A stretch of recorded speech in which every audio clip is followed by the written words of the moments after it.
All right, so production theory, chapter 7. 7.1 was again organization of production and production function, which had inputs and outputs. Inputs were fixed and variable, and we had a short run and long run. Okay, we had a production function. A simple example will be quantity is a function of capital and labor, and I provided a simple chart of labor and output, where as labor increases, output increases, and somewhere here you hit the capacity limit where you could increase labor, but you can't increase much output. Quite similarly, you're going to have capital and output. And for a given fixed labor, as you increase capital, output will increase, and then at one point we say it plateaus, means it cannot increase fast. Okay? Well, you may have production function with two inputs. On the one input is capital, and on the other is labor. And I can just use simple boxes. And here, if it's 1 and 1, you're going to make 3 pieces of output. 3 coffee, 3 bananas, 3 bottles of water, whatever. And then it's going to be 8, and then 12, 14, 14, 12, 14, 14, 12. This is 4 as you increase. Let me see which one is on this end. Okay, on this end is labor, and on this axis is capital. And I'm showing for you, those with a textbook, page 274, page 274, table 7.1. Okay, well, what if you have 2 labor? Well, it becomes 7, 18, 28. 7, 18, 28. And then it goes 30, 30, 28. 30, 30, 28. So, you see what happens is, you got only one capital. As you increase labor, it goes up fast, then slows down. It plateaus over here. You hit the capacity limit, and then it actually falls. Similar, it goes up, up, up. You hit the capacity limit, and it falls. Next one, if you have 3, becomes 10, 23, 33, 10, 23, 33, what's next? 36, 36, 33. 36, 36, 33. Now you see similar. A lot rises steep, and then around 3, 4, it plateaus, and then it falls. What's the next one? So this is number 3. Number 4 becomes 12, 28, 36, 12, 28, 36. What's the next one? 40, 40. Yes, 40, 40, 36. 40, 40, 36. Okay? And you can have 1 or 2 more rows. And again, they show you, if you open the book, you can actually see on the next picture a 2-dimensional graph. And actually, to make it very nice, now we are for the first time doing very high definition, full high definition. You have here the capital on the one side, the labor on the other side. You see where is the 1, 8, 12, 14, 14, 12. Okay? And then on the, 3, 8, 12, 14, 14, 12. 3, 8, 12, 14, 14, 12. Next, 7, 18, 28 becomes, see, 7, 18, 28, 30, 30, 28. Then 10, 23, 33, 36, 36. And you can just draw a two-dimensional picture like this one. Okay? And if you have 3 inputs, you can draw a three-dimensional picture. Okay? And that's simply what it is. So, you can show it now from the quiz coming tomorrow. You can show it in a relationship. This is this one is an economic relationship. Quantity is a function of capital and labor. And you can show it in 3 relationships, 3 forms, 3 ways to show a relationship was? Question. Huh? Question. No.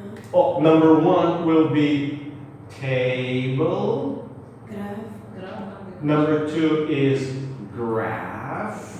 And number 3 equation. So here I just showed you a simple table. This is a table.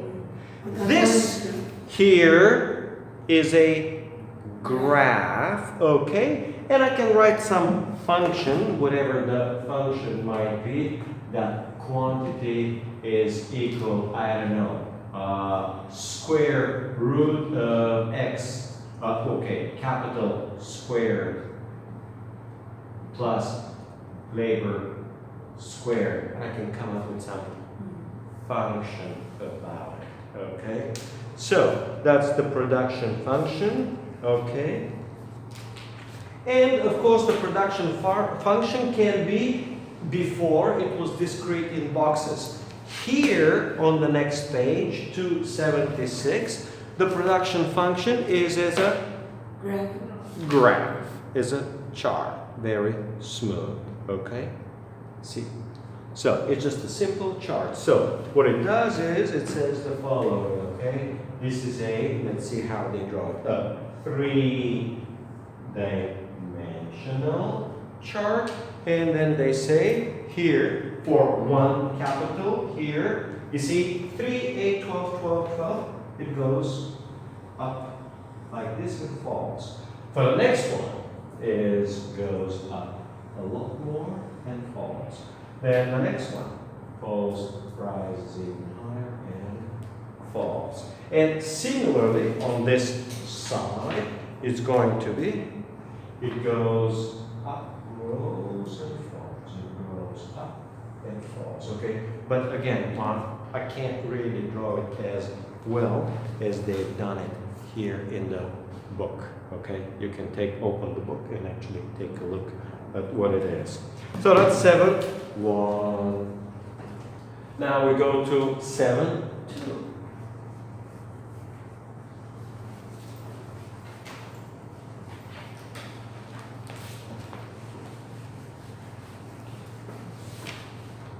Okay, 7-2 is production function with 1 variable.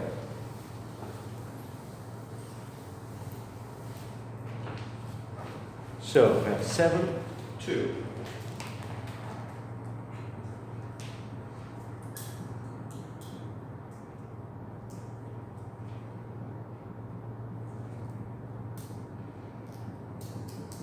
Function 1 variable. If it's 1 variable, this means that the other one is 1 fixed. Usually in economics we like to say that capital is fixed and that labor is variable. Okay. And if you have one fixed, it means that we are in the short run. Oh, this black color is very nice. Right? I think I should switch to black color, right? Much better. All right, so you have product. I already said. All right. You have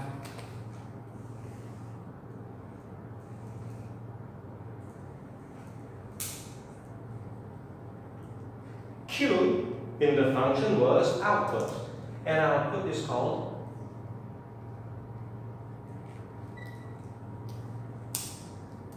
product.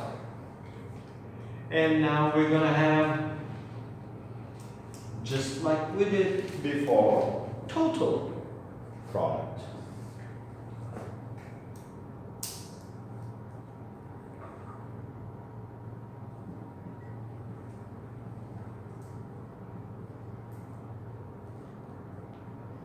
This is the quantity that you produce, the total output, all that you produce. There's nothing really interesting there. Next one is average product.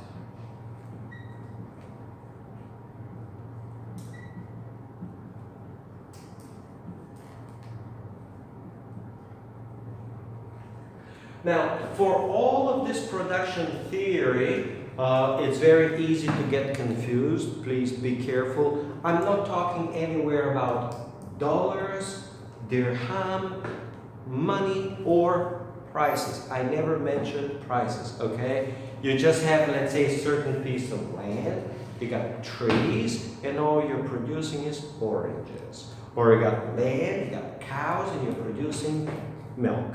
We count oranges in kilograms of oranges, and we count milk as liters of milk. That's it. I never said price high, price low, never said anything about cost. Always talking about product as in real product. Kilograms of coffee, number of ties, number of shirts, number of markers. So average product will be what? Number of total products. Okay, the total product will just call TP.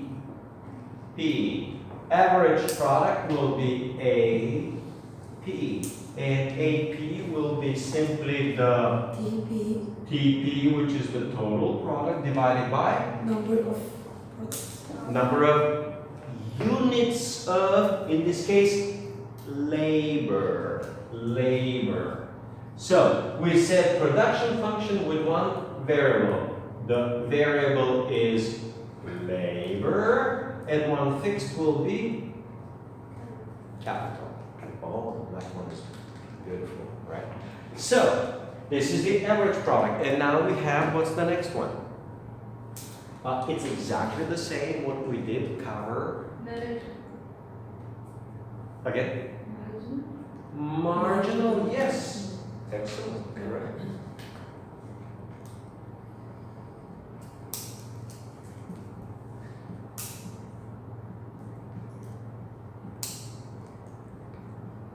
And we say marginal product will be MP, I think. Now there's got to be change in the total product divided by change in labor. In other words, simple question. Again, what does it mean, marginal product? Explain marginal product. Means how much total product changes with one more unit of labor. Or if we increase labor with 1 unit, how much the output will change. Okay? It's that simple. It could be land. If you have one more land, or if you have one more classroom, or have one more teacher, depending on whatever if you get, let's say, a barber shop makes for men haircut and shaving. If you have one more barber, how many more cuts they can make, or shades they can make, whatever the product is. So this is marginal product. Okay, this one is 7 equation 7 2 equation 7 3. This is page 277.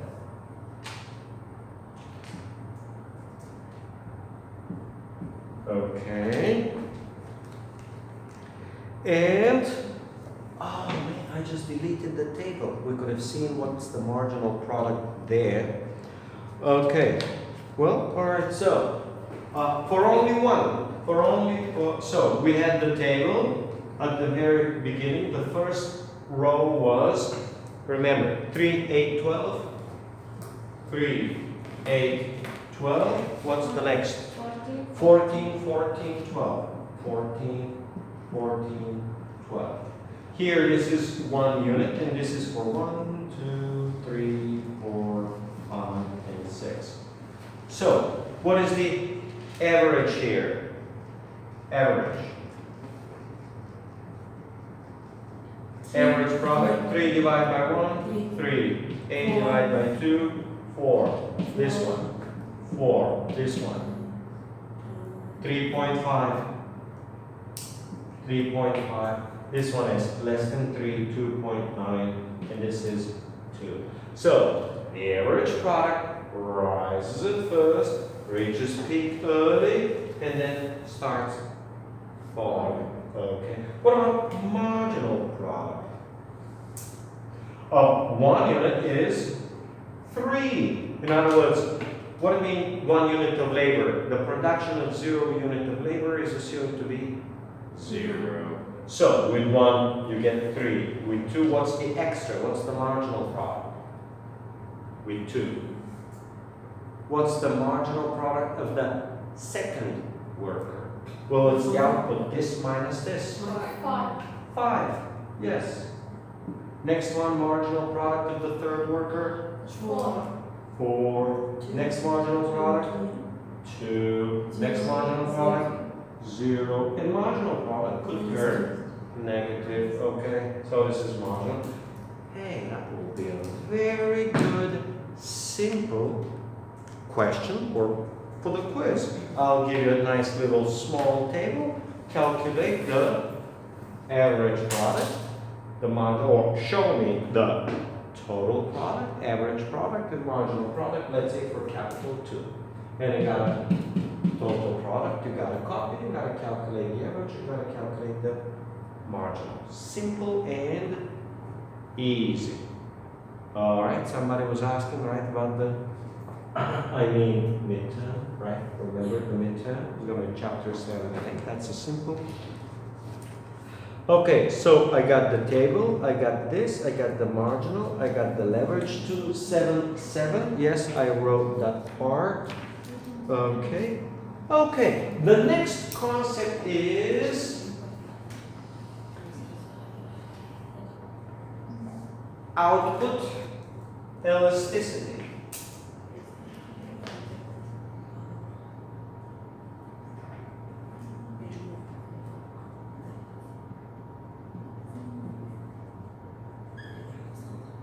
So what is output elasticity? Pay attention. Output elasticity, again, like all elasticities, is a percentage change of one variable divided by percentage change in another variable. The percentage change here is Q, which is output, as a change of labor. That's it. Percentage change in labor. And we can make a simple calculation. I will not bother with that.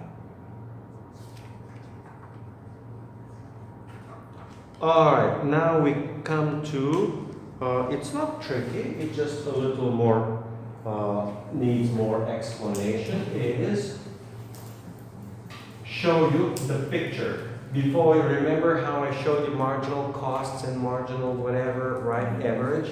So now we do the same with output. And it can be very easy. Let's see which one. Which one is the easiest chart?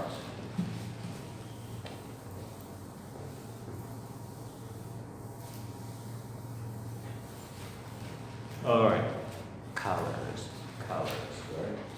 First one. It does.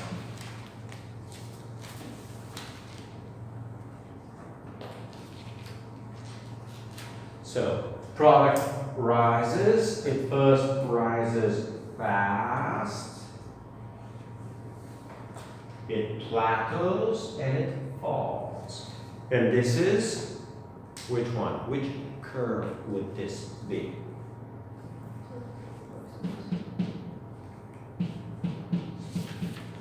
You have to choose one. Yeah. Well, yes. Total. Total product. Well, now we need a second curve. Second curve I can write and draw underneath will be what one? The average. So average 3, 4, 4, 3.5. So the average will be, okay, use gradient. It goes, it rises, and sooner it begins to fall. But it doesn't hit quite the zero, okay? It falls and approaches zero.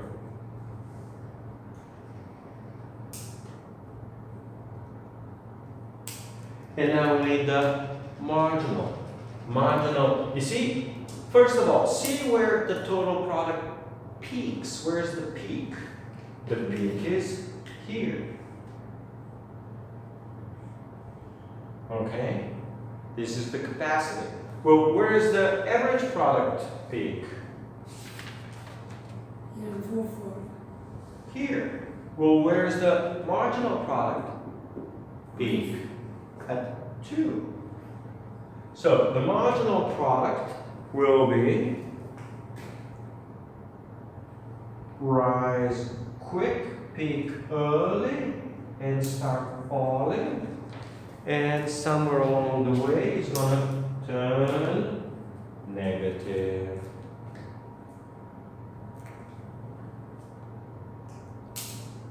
Now, question. Where will the marginal product turn negative? Or what does it mean, marginal product turns negative? What is the meaning? Again, these are simple and easy questions possible to be expecting for the quiz. What does it mean, marginal product is negative? Well, the next step is less than the Right, so where is the next step less than the 12 and 40.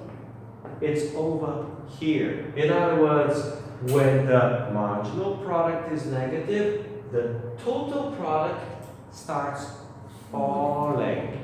In other words, now I will redraw for you the correct curve. The correct curve goes like this. This is the peak, meaning the maximum of total product. And you can be sure that from here in this area, marginal product is negative. Let's write it out. Here, marginal product is less than 0.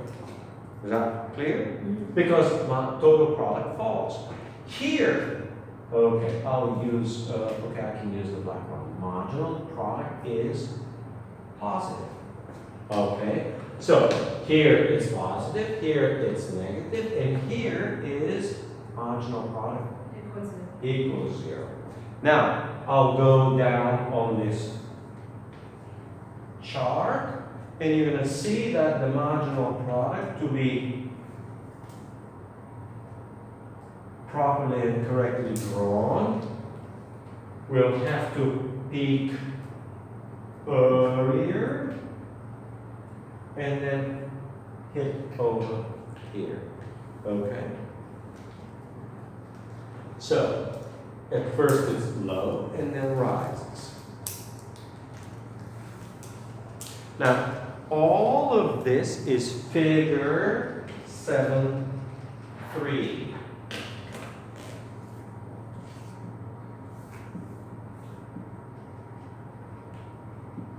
page 279. Okay, and you can just take a look at the book. Up here, up top is the total product curve, TP. Then you have the labor is the blue one, relatively smooth, and the marginal product rises higher and then falls. Okay? So, you know the marginal product because it peaks first, earliest. Then the average product it peaks second, and then the total product peaks last.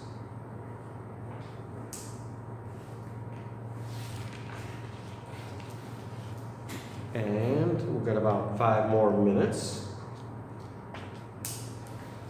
Next one is called Law of Diminishing Returns.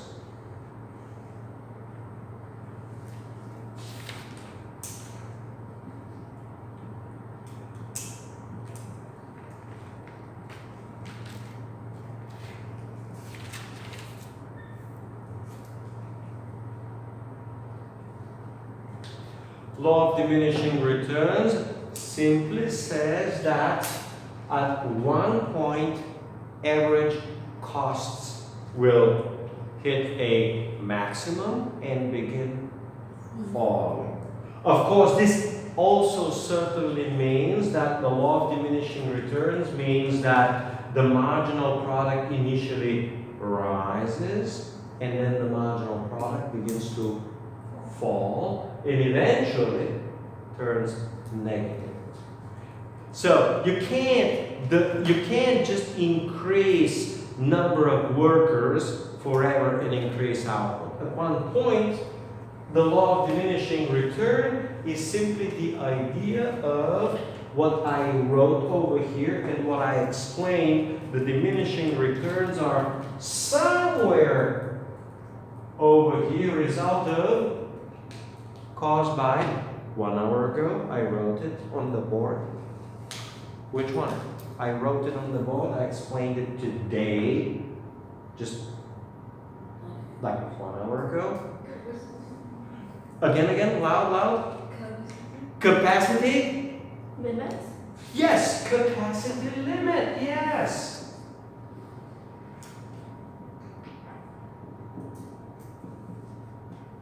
At one point, you're just going to hit capacity.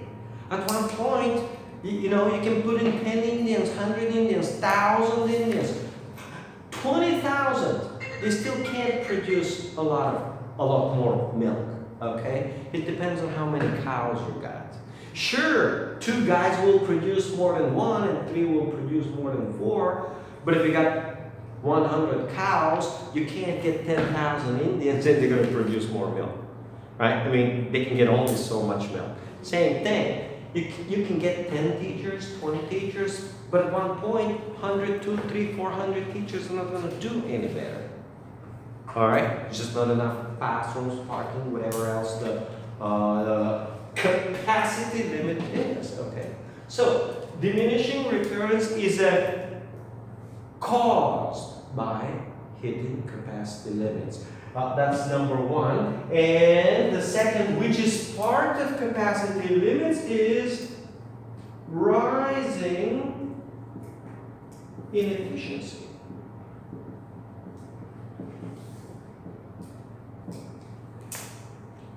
For example, you're building a big hotel. Yeah, you can coordinate 10 workers. Maybe you can coordinate 50. Maybe you can coordinate 100 workers. But it's extremely difficult to coordinate 1,000 workers building the hotel. You gotta have the materials, you gotta have everything ready. It's too hard to keep them busy and productive. All right, so that's the law of diminishing returns.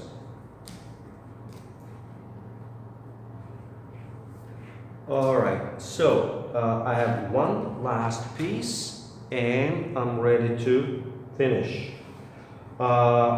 Here, somewhere here, Okay, let's do this part. This part here is, I'll write it in red. Inefficient.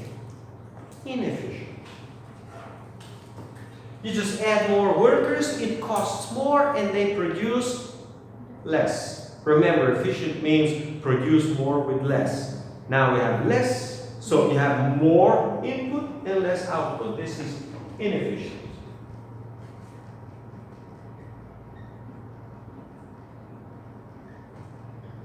Somewhere early here, you add a lot of workers somewhere over here. Now, I'll delete this part because I'm trying to finish for today. And I have one, this is the last piece. Somewhere over here, it's rising, output is rising slowly. Labor is rising quickly. Output is rising slowly. So here, you're also inefficient.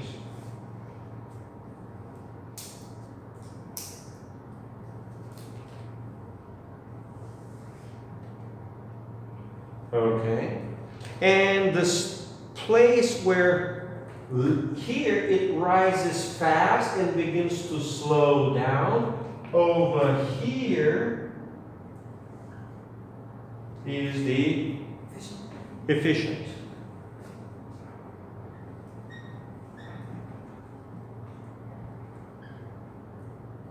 Okay? Now, here, this one is, let me write it out. Labor. And this one is, let's call it TP, total output. Total product, total output, okay? So, now we got the last piece. This inefficient zone is just called stage 1 labor. Stage 1.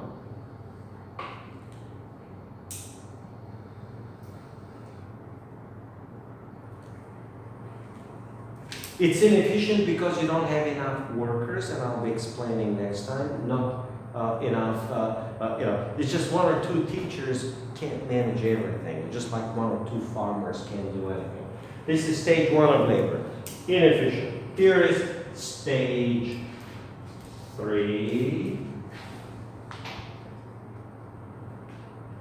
totally inefficient.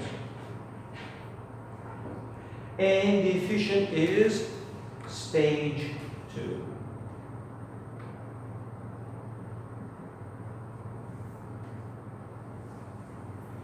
And I have written myself